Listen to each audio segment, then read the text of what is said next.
Hello friends, समावेशी शिक्षा की अपनी लास्ट क्लास में हमने धीमी गति से सीखने वाले बालकों के बारे में पढ़ा था या शैक्षिक रूप से पिछड़े बालकों के बारे में पढ़ा था। हम विशिष्ट बालकों के बारे में पढ़ रहे थे। तो इसी क्रम में हम आज पढ़ेंगे अपवंचित बालक या वंचित बालकों के बारे में। ठीक है कि अपवंचित बालक किसे कहते हैं, वंचित बालक किसे कहते हैं, तो ये चीज़ हम आज देख लेते हैं। दिन पर दिन होती वैज्ञानिक प्रगति तथा आर्थिक प्रगति के बावजूद हमारे समाज के विभिन्न वर्गों में बहुत ही असमानता है। एक वर्ग बहुत संपन्न है तो दूसरा बहुत विपन्न है। ठीक है, तो हम देख रहे हैं कि जैसे जैसे वैज्ञानिक प्रगति हो रही है, जैसे जैसे हम आगे बढ़ रहे हैं, ठीक है, आप देखते हैं रोज़ नई नई आविष्कार हो जाते हैं, नई नई खोजें हो रही हैं। लेकिन फिर भी क्या है कि बहुत सारी असमानता हमें यहाँ देखने को मिलती है। ठीक है, हमारे देश में कोई तो बहुत गरीब है, कोई बहुत ज़्यादा अमीर है। ठीक है, तो वही कहा है कि एक वर्ग तो बहुत संपन्न दिखता है लेकिन दूसरा उतना ही विपन्न दिखता है। ठीक है, जो विपन्न वर्ग के बालक होते हैं अनेक प्रकार की सामाजिक, आर्थिक व सांस्कृतिक सुविधाओं से वंचित रह जाते हैं। ठीक है, विपन्न वर्ग से मतलब है जो गरीब होते हैं। ठीक है, कोई एक ऐसा वर्ग होता है जो काफ़ी गरीब होता है, जिसके पास इतना धन दौलत नहीं होता। ठीक है, तो ऐसे वर्ग के जो बालक होते हैं वो सामाजिक, आर्थिक एवं सांस्कृतिक सुविधाओं से वंचित रह जाते हैं। ठीक है, उन्हें ये सुविधाएं नहीं मिल पाती। इन सुविधाओं की कमी के कारण इनका विकास समान बालकों की तरह नहीं हो पाता। इसके अलावा भाषा, धर्म, जाति, क्षेत्र, वर्ण, लिंग के कारण बालक अपवंचित रह जाते हैं। ठीक है, तो आप देखते हैं कि जो विपन्न वर्ग के जो बालक होते हैं उन्हें कई प्रकार की सुविधाएं नहीं मिलती। ठीक है, सामाजिक सुविधाएं, आर्थिक सुविधाएं, सांस्कृतिक सुविधाएं, इन सुविधाओं से वो वंचित रह जाते हैं। इसी कारण क्या होता है कि जो इनका विकास होता है, जो इनका डेवलपमेंट होता है बच्चों का, वो समान बालकों की तरह नहीं हो पाता। जैसे समान वर्ग के जो बालक होते हैं उनका सही डेवलपमेंट होता है, उनके पास रुपये होता है तो वो अच्छे स्कूल में पढ़ लेते हैं। ठीक है, अच्छे शहर में रह लेते हैं, अच्छी जगह रहते हैं। लेकिन जो विपन्न वर्ग के बालक होते हैं उनके पास इतना धन दौलत तो होता नहीं कि वो अच्छे स्कूल में एडमिशन करा सकें अपना। ठीक है, कहीं बाहर जाकर बढ़ सकें। ठीक है, उनके दोस्त भी इतने अच्छे नहीं बनते क्योंकि वो विपन्न घर के होते हैं। तो उनके साथ हमेशा भेदभाव होता है। कहीं भाषा के आधार पर भेदभाव होगा। ठीक है, कभी धर्म के आधार पर होगा, कभी जाति के आधार पर, कभी क्षेत्र जिस एरिया में वो रह रहे हैं उसके आधार पर, कभी वर्ण, कभी लिंग। ठीक है, इनके कारण बालक क्या रह जाते हैं, अपवंचित रह जाते हैं। जिस बालक को अपनी प्रगति हेतु अपने समाज में न्यूनतम सुविधाएं भी प्राप्त नहीं है वह सामाजिक दृष्टि से वंचित बालक कहलाएगा। ठीक है, तो वंचित बालक किसे कहेंगे हम, कि ऐसा बालक जो अपनी प्रगति के लिए अपने ही समाज में न्यूनतम सुविधाएं उसे प्राप्त नहीं होती। ठीक है, पीने की, खाने की जो न्यूनतम सुविधाएं होती हैं वो भी अगर प्राप्त नहीं हो रही उसे, तो उसे हम क्या कहेंगे, तो सामाजिक दृष्टि से वंचित वाला कहेंगे। ठीक है, सोशली डिसएडवांटेज्ड। तो अब हम देख लेते हैं अपवंचित बालकों की विशेषताएं। ठीक है, जैसे अपवंचित बालक होते हैं इनकी क्या क्या विशेषताएं होती हैं, क्या करेक्टरिस्टिक्स हैं, वो देख लेते हैं। तो पहला पॉइंट है कि ये बालक सामाजिक रूप से हीन भावना से ग्रसित होते हैं। ठीक है, तो ऐसे बालक जो होते हैं जिन्हें सुख सुविधाएं प्राप्त नहीं होती, जिनके साथ भेदभाव हो जाता है। ठीक है, इतनी सुविधाएं इन्हें प्राप्त नहीं होती सामाजिक रूप से, आर्थिक रूप से। तो ऐसे बालक जो होते हैं वो हीन भावना से ग्रसित रहते हैं। दूसरा कि इनमें संवेगात्मक अस्थिरता पाई जाती है, यानी कि ये असामाजिक कार्यों में लग जाते हैं। ठीक है, अब क्या कि इनके अंदर इतनी फीलिंग्स तो होती नहीं है। अब इन्हें रुपए कमाना है, जैसे इनके पास रुपए है ही नहीं, इन्हें सुख सुविधाएं इतनी प्राप्ति नहीं हो रही, तो ये लोग क्या करते हैं कि गलत कार्यों में पड़ जाते हैं। कि कैसे भी, जैसे कि आप देखते हैं कि सट्टा वगैरह लगाना। ठीक है, ऐसे कार्य, या और कोई असामाजिक कार्य, चोरी है, ऐसा करना, तो ये सारे असामाजिक कार्य होते हैं। ठीक है, तो इनमें संवेगात्मक अस्थिरता पाई जाती है, ये चीज़ याद रखना। तीसरा कि इनका बौद्धिक स्तर कम होता है क्योंकि इनके अंदर इतनी सुख सुविधाएं इन्हें प्राप्त नहीं होती कि अच्छे कॉलेज में एडमिशन मिल जाए, अच्छा स्कूल मिल जाए, शिक्षा इन्हें इतने अच्छे से प्राप्त नहीं हो पाती। ठीक है, पारिवारिक स्तर इनका इतना अच्छा नहीं होता, इसलिए इनका जो बौद्धिक स्तर है वो भी निम्न होता है। फोर्थ पॉइंट है कि असुरक्षा की भावना होती है। असुरक्षा की भावना क्यों होगी, क्योंकि क्या कि असामाजिक कार्यों में लगे होते हैं, इतने अच्छे से इनकी पढ़ाई वढ़ाई नहीं होती, रुपए कमाने के जो सिंपल से रास्ते होते हैं उन्हें देखने की कोशिश करते हैं कि कैसे भी चोरी कर लें या कुछ और कर लें। ठीक है, तो इसलिए इन्हें असुरक्षा की भावना भी इनके अंतर्गत होती है। ये प्रायः अंतर्मुखी, निराशावादी और रूढ़िवादी होते हैं। ठीक है, अंतर्मुखी से मतलब है कि ये दूसरों से जितने ज़्यादा दोस्त इनके नहीं बनते, ये अपने में ही खोए खोए से रहते हैं। ठीक है, ज़्यादा दूसरों से बातचीत ये नहीं करते। ठीक है, अंतर्मुखी होते हैं, निराशावादी होते हैं, हमेशा नेगेटिव सोचते हैं। और रूढ़िवादी होते हैं कि जो रूढ़िवादी धारणाएं चली आ रही हैं उन्हीं पर ये डिपेंड होते हैं। ठीक है, उन्हें ज़्यादा मानते हैं। फिर है कि ये विद्यालय के क्रियाकलापों में भाग लेने में घबराते हैं। ठीक है, अगर इनका एडमिशन हो विद्यालय में अगर ये पढ़ रहे हैं, तो जो क्रियाकलाप वगैरह होते हैं जिसमें आपको, जैसे कि स्काउट एंड गाइड है, या एनसीसी का प्रोग्राम है, या एनएसएस का प्रोग्राम है, तो क्या करेंगे, क्रियाकलापों में जल्दी भाग नहीं लेते। ठीक है, बचने की कोशिश करते हैं, सेवा जिसमें करनी पड़ जाए ऐसे कार्य नहीं करते। ठीक है, जिसमें उन्हें सर्व करना पड़ जाए ऐसे कोई कार्य नहीं करते। ठीक है, बचने की कोशिश करते हैं। फिर है कि इनमें भविष्य की ओर दृष्टि का अभाव होता है।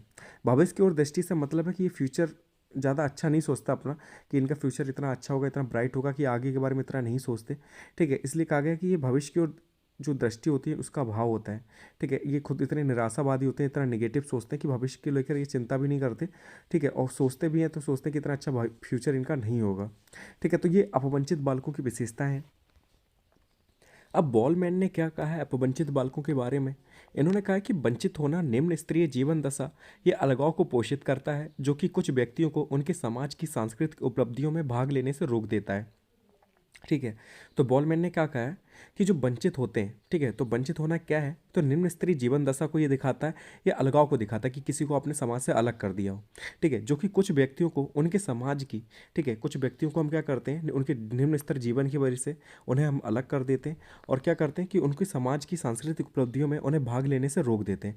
ठीक है, समाज में जो आपके कार्य हो रहे हैं, तो आप क्या करते हैं, आपने क्या किया, एक ग्रुप बना लिया अपना, जिसमें आपके लेवल के सारे लोग हैं। ठीक है, आपने क्या किया, जो निम्न स्तरीय जीवन जीते हैं या जो गरीब हैं, ठीक है, पिछड़े लोग हैं, आप उन्हें उस समाज से हटा देते हैं, उनके बारे में सोचते ही नहीं हैं, बस अपना अपने कार्यों में लगे रहते हैं। ठीक है, अपना प्रोग्राम चला रहे हैं, लेकिन उनसे उनके बारे में बिल्कुल नहीं सोच रहे। तो यही कहलाता है वंचित होना, कि आपने किसी को अलग कर दिया है, अलग कर दिया है पूरा, या तो उनके निम्न स्तर जीवन की वजह से या किसी और कारण की वजह से उन्हें अलग कर देना ही क्या कहलाता है, उन्हें वंचित करना कहलाता है। अब वंचित बालकों के प्रकार देख लेते हैं। तो वंचित बालक जो होते हैं वो निम्न प्रकार के होते हैं। पहला संवेगात्मक दृष्टि से वंचित बालक, ठीक है। दूसरा सामाजिक दृष्टि से वंचित बालक, तीसरे शैक्षिक दृष्टि से वंचित बालक, फिर है कि सांस्कृतिक दृष्टि से वंचित बालक, और फिर है आर्थिक दृष्टि से वंचित बालक।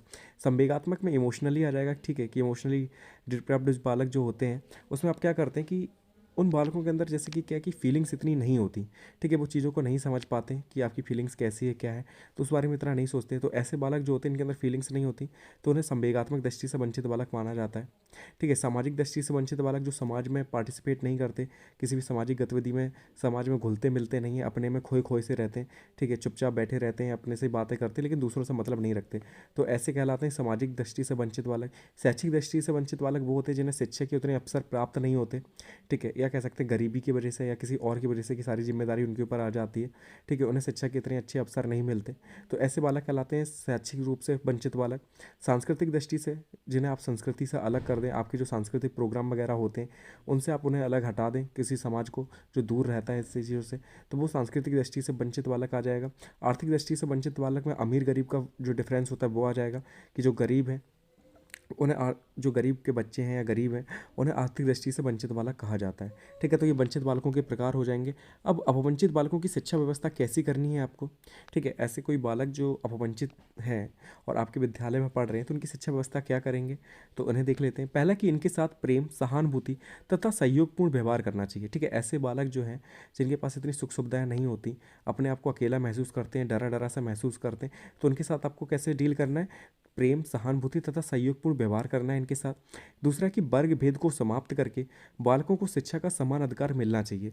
ठीक है, अगर उनके साथ भेदभाव होता है, चाहे किसी वर्ग के हिसाब से, धर्म के आधार पर, जाति के आधार पर, तो आपको क्या करना है, ये भेदभाव समाप्त करना है और बालकों को शिक्षा का समान अवसर दिलाना है इन्हें। ठीक है, समान अधिकार उन्हें मिलना चाहिए।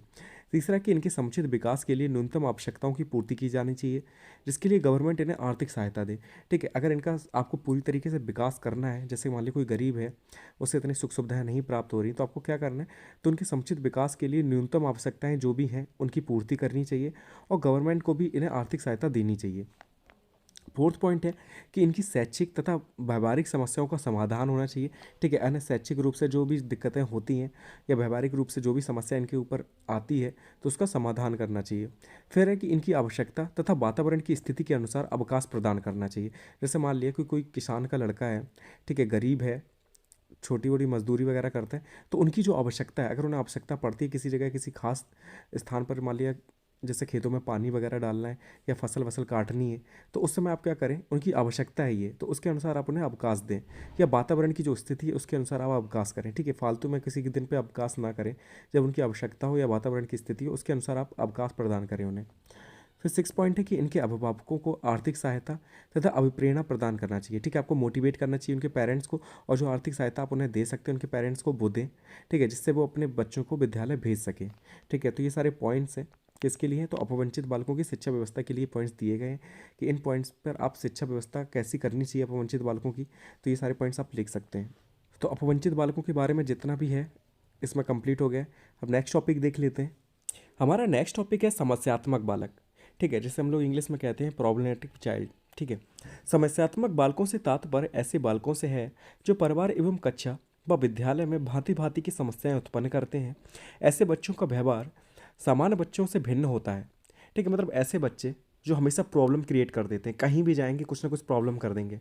ठीक है, आपने देखा होगा कि आपके रिलेटिव्स के जो बच्चे वगैरह आते हैं कभी घर में, तो कोई ना कोई प्रॉब्लम्स हमेशा क्रिएट कर देते हैं। कहीं आपका खिलौना तोड़ देते हैं, कहीं कुछ, कहीं टीवी खराब कर देते हैं, कहीं कुछ कर देते हैं। तो ऐसे बच्चों को क्या कहा जाता है? तो समस्यात्मक बालक कहा जाता है कि आप उन्हें किसी भी काम के लिए भेजेंगे, आपको वो कोई ना कोई समस्या क्रिएट कर देंगे। ठीक है, तो ऐसे बालक क्या कहलाते हैं? समस्यात्मक बालक कहलाते हैं।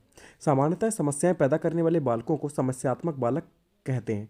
ठीक है, मतलब ऐसे बालक जो समस्या उत्पन्न करते हैं उन्हें हम क्या कहते हैं? समस्यात्मक बालक कहते हैं। बैलेंटाइन ने क्या कहा है इनके बारे में?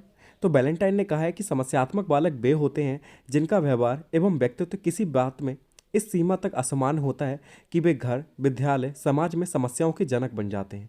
ठीक है, तो सिंपल है, याद कर लेना आप। बैलेंटाइन ने क्या कहा कि समस्यात्मक बालक वे होते हैं जिनका जो बिहेवियर होता है, ठीक है, जो व्यवहार होता है और जो पर्सनालिटी होती है, वो किसी भी बात में इस सीमा तक असमान होती है। मतलब किसी भी बात में वो इस सीमा तक अलग होते हैं एक दूसरे से कि वो कहीं भी जाते हैं तो क्या करते हैं? किसी भी समस्या के जनक बन जाते हैं। ठीक है, कोई ना कोई समस्या क्रिएट कर देते हैं, चाहे वो घर में क्रिएट करें, चाहे विद्यालय में करें, चाहे वो समाज में करें। जैसे क्या कि किसी ने अपने बच्चे को भेजा बाहर, वो जाके वहाँ पर लड़ लिया, जाके किसी से लड़ाई लेकर आ गया। ठीक है, उसके घर में फिर शिकायत लेके आ रहे हैं लोग।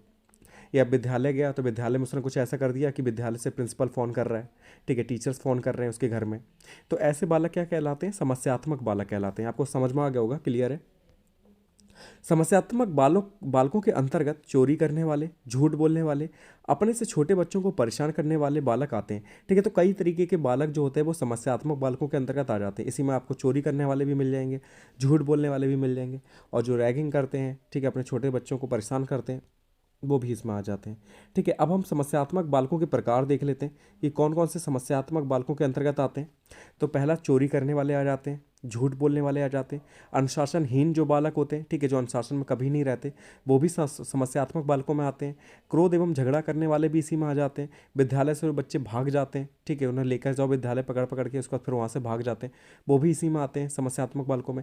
अनैतिक कार्य जो करते हैं वो भी समस्यात्मक बालकों में आ जाते हैं। और जो होमवर्क नहीं करते, ठीक है, जैसे घर के लिए कार्य दिया आपने, वो नहीं करके लाते, तो वो भी समस्यात्मक बालकों में आ जाते हैं। ठीक है, तो ये हो गए समस्यात्मक बालकों के प्रकार। अब समस्यात्मक बालक बनने के कारण देख लेते हैं कि क्यों ऐसा होता है कि ये बालक जो होते हैं वो समस्यात्मक बन जाते हैं। ठीक है, ऐसे क्या रीजंस होते हैं? तो पहला, वंशानुक्रम। ठीक है, वंशानुक्रम किससे मिलता है? तो आपको पता है अपने पूर्वजों से मिलता है या माता पिता से मिलता है। ठीक है, तो माता पिता इतना ध्यान नहीं दे पाते, या उनकी कुछ जो जीन्स वगैरह होते हैं उनका फ़र्क होता है कि बच्चे जो होते हैं वो समस्यात्मक बन जाते हैं। ठीक है, दूसरा है परिवार एवं वातावरण, कि परिवार में इतना उनका ध्यान नहीं रखा जाता। ठीक है, मान लिया जॉब वाले हैं सारे, मम्मी पापा सब जॉब कर रहे हैं, तो बच्चे पर कोई ध्यान देने वाला नहीं है, उतने अच्छे उसे नैतिक गुण नहीं मिल पाए, जिसके कारण भी यही होता है। या वातावरण ऐसा है कि उसके दोस्त ऐसे बन गए, ठीक है, कि वो बच्चा जो था वो बिगड़ गया, तब समस्यात्मक बन जाता है। तीसरा है कि माता पिता एवं शिक्षकों का व्यवहार, कि उसकी हमेशा उपेक्षा की जाती है, माता पिता उसे इतनी इंपॉर्टेंस नहीं देते, या और कोई प्रॉब्लम है, तो इन कारण भी बच्चा समस्यात्मक बन जाता है। फिर है कि शारीरिक दोष। शारीरिक दोष में क्या आ जाएगा कि बच्चा बहरा है, या गंजापन है, या उसमें और कोई प्रॉब्लम है, जिसके कारण वो समस्यात्मक बन जाता है, कि उसका मजाक उड़ाया जाता है। ठीक है, तो फिर वो खिसियाट में कुछ भी करता है। ठीक है, तो ये चीज़ भी आ जाती है समस्यात्मक बल बनने के कारण में। फिर है कि कठोर अनुशासन, की उसे बहुत ज़्यादा आप अनुशासन में रखने की कोशिश करते हैं, इसलिए वो समस्यात्मक बन जाता है। या मूल प्रवृत्ति का दमन। मूल प्रवृत्ति की, मान लिया उसे कुछ खाने का मन कर रहा है, लेकिन आप उसकी इच्छाओं को कभी पूरा ही नहीं करते, इस कारण भी वो समस्यात्मक बन जाता है। फिर है कि नैतिक शिक्षा का अभाव, कि उसे आपने नैतिक शिक्षा नहीं दी। ठीक है, जितनी शिक्षा उसे मिलनी चाहिए थी, जो आपको क्वालिटी सिखानी चाहिए तो उसे आपने नहीं सिखाई, इसलिए भी बच्चा समस्यात्मक बन जाता है। तो ये कुछ रीजंस हैं समस्यात्मक बाल बनने के कारण। ठीक है, अगर आता है ये क्वेश्चन में तो आप इन सभी को एक एक लाइन में लिख सकते हैं कि वंशानुक्रम का बहुत ज़्यादा प्रभाव पड़ता है, हेडिंग डाल के उसके बारे में थोड़ा लिख सकते हैं। फिर परिवार एवं वातावरण, इनके बारे में थोड़ा थोड़ा लिख सकते हैं। ठीक है, इधर हेडिंग बनाकर। ठीक है, तो ये हो गया। आगे देख लेते हैं। अब समस्यात्मक बालकों की आप पहचान कैसे करेंगे? तो कई विधियां हैं जिनके माध्यम से आप समस्यात्मक बालकों की पहचान कर सकते हैं। पहला है निरीक्षण विधि द्वारा। ठीक है, आप ऑब्जर्व करें बच्चे को, ऑब्जर्वेशन जो मेथड होता है उसके द्वारा आप इनकी पहचान कर सकते हैं। साक्षात्कार द्वारा, मतलब इंटरव्यू लेकर आप इनकी पहचान कर सकते हैं। ठीक है, कि इंटरव्यू में भी बच्चा सीधे आंसर नहीं देगा, उससे भी पता चल जाता है कि ये कैसा बालक है। तीसरा कि संबंधियों से प्राप्त सूचना द्वारा, कि इसके जो सगे संबंधी हैं, उनके घर के पेरेंट्स हैं या रिलेटिव्स हैं, उनसे आप उसके बारे में पूछ सकते हैं, इससे पता चल जाता है, इनकी पहचान हो जाती है। फिर है कि संचयी अभिलेख के माध्यम से, उसके बारे में जो अभिलेख हैं ठीक है, जो डॉक्यूमेंट्स वगैरह हैं उसके, उनसे पता चल जाता है, उसका रिजल्ट देख के भी काफ़ी चीज़ें पता चल जाती हैं। फिर है कि मनोवैज्ञानिक परीक्षण, ठीक है, कि मनोवैज्ञानिक जो परीक्षण किए जाते हैं बुद्धि से रिलेटेड या किसी और चीज़ से रिलेटेड, तो उनके माध्यम से भी पता चल जाता है कि ये बालक समस्यात्मक है या नहीं है। ठीक है, तो इन विधियों के द्वारा आप पता कर सकते हैं कि कोई बालक समस्यात्मक है या नहीं है। ठीक है, अब समस्यात्मक बालकों की शिक्षा व्यवस्था हमें कैसे करनी है। ठीक है, शिक्षा व्यवस्था आप सभी की पढ़ लेना, क्वेश्चन बनेगा तो इससे ज़रूर बनेगा। ठीक है, ऐसे बालकों को शिक्षा देने के लिए बालकों को शारीरिक दंड ना देकर उन्हें मनोवैज्ञानिक दंड एवं उपाय करके इनकी समस्या दूर की जा सकती है। ठीक है, जो समस्यात्मक बालक है तो आप उन्हें सिर्फ मार पीट कर नहीं सुधार सकते कि आप जब भी वो समस्या क्रिएट करते तो आप उन्हें पकड़ के पीट दें, तो उससे समस्या सॉल्व नहीं होने वाली। आपको क्या करना है, उन्हें शारीरिक दंड नहीं देना, उन्हें मनोवैज्ञानिक दंड देना है। ठीक है, और ऐसे उपाय करने हैं जिससे उनकी समस्या को दूर की जा सके। अब देख लेते हैं कि कैसे शिक्षा व्यवस्था करनी है इनकी। तो पहला है कि इनके अच्छे कार्यों को प्रोत्साहन देना चाहिए। अगर ये गलती से भी कोई अच्छा कार्य कर देते तो आप इतनी तारीफ कर दो इनकी कि इनके भाव बढ़ जाएं। ठीक है, फिर अच्छे कार्य करने की कोशिश करें। दूसरा है कि माता पिता तथा गुरुजनों को सहानुभूति एवं प्रेम पूर्वक व्यवहार करना चाहिए। ठीक है, इनके जो पेरेंट्स हैं और इनके जो टीचर्स हैं उनके साथ उनको क्या करना चाहिए कि इनके साथ बहुत अच्छा सा व्यवहार करें। ठीक है, बिहेवियर जो इनका रहेगा बहुत अच्छे से इनके साथ बिहेव करें। ठीक है, हमेशा प्यार से बोलें, कितना भी गलत करते हैं लेकिन फिर भी आपको प्यार से बोलना है तो थोड़ा सा धीरे धीरे क्या होगा, पॉजिटिव वाइब्स आने लगेगी और थोड़ा अच्छा करने की ये कोशिश करेंगे। तीसरा कि नैतिक शिक्षा देनी चाहिए। ठीक है, तो इनके अंदर क्या है कि आपको नैतिक शिक्षा देनी ताकि नई नई चीज़ें सीख सकें। ये कहानी के माध्यम से आप नैतिक शिक्षा दे सकते हैं। ठीक है, तो इंटरेस्ट लेके भी बच्चा सीखे, सुनेगा चीज़ों को। फिर है कि शिक्षण विधि जो है वो मनोरंजक होनी चाहिए। ठीक है, जिन शिक्षण विधियों का आप यूज़ कर रहे हैं वो थोड़ी मनोरंजक होगी तो बच्चे अच्छे से चीज़ों को समझेंगे और पढ़ेंगे। ठीक है, फिर है कि पाठ्यक्रम जो है वो संतुलित होना चाहिए। पाठ्यक्रम इतना टफ नहीं होना चाहिए कि बच्चा बोर हो जाए और वो कोई ना कोई समस्या क्रिएट करने की कोशिश करे क्लास में। ठीक है, तो जो पाठ्यक्रम है, सिलेबस है, वो थोड़ा अच्छा होना चाहिए और संतुलित होना चाहिए। फिर है कि संगी साथी पर कड़ी नज़र रखनी चाहिए। ठीक है, इन बच्चों के जो संगी साथी, इनके जो दोस्त बनते हैं उन पर भी आपको नज़र रखनी कि ऐसा ना हो कि कोई ऐसा दोस्त बन जाए जो इन बच्चों को बिगाड़ दे। इसलिए संगी साथी पर बोला जाता है कि दोस्त हमेशा अच्छे बनाने चाहिए।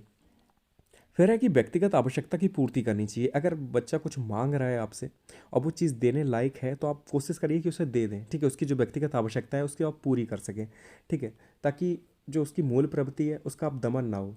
ठीक है, अगर उसने आपसे कुछ खाने को मांगा है तो आप दे सकते हैं तो आप उसे दे दें। ठीक है, तो व्यक्तिगत जो आवश्यकता है उसकी पूरी करते रहें ताकि बच्चा गुस्सैल ना बने। ठीक है, बिगड़े ना। फिर है कि पुरस्कार तथा शाबाशी देनी चाहिए। ठीक है, अगर कोई भी काम वो अच्छा करता है तो आप उसे पुरस्कार दे सकते हैं या शाबाशी दे सकते हैं। तो इससे क्या होगा, थोड़ा वो मोटिवेट होगा और अच्छा कार्य करने के लिए आगे जाएगा। ठीक है, वो समस्या क्रिएट नहीं करेगा। तो ये सारे पॉइंट्स हैं जिनके माध्यम से आप इनकी समस्या जो शिक्षा व्यवस्था है वो कर सकते हैं। ठीक है, समस्यात्मक बालकों की। तो ये टॉपिक भी आपका यहीं पे कंप्लीट हो गया। वैसे दो अलग अलग टॉपिक थे, दो वीडियो में बन सकता था, मैंने एक ही वीडियो में बना दिया है। ठीक है, तो अच्छे से तैयारी करते रहिए, काफ़ी टाइम है अभी।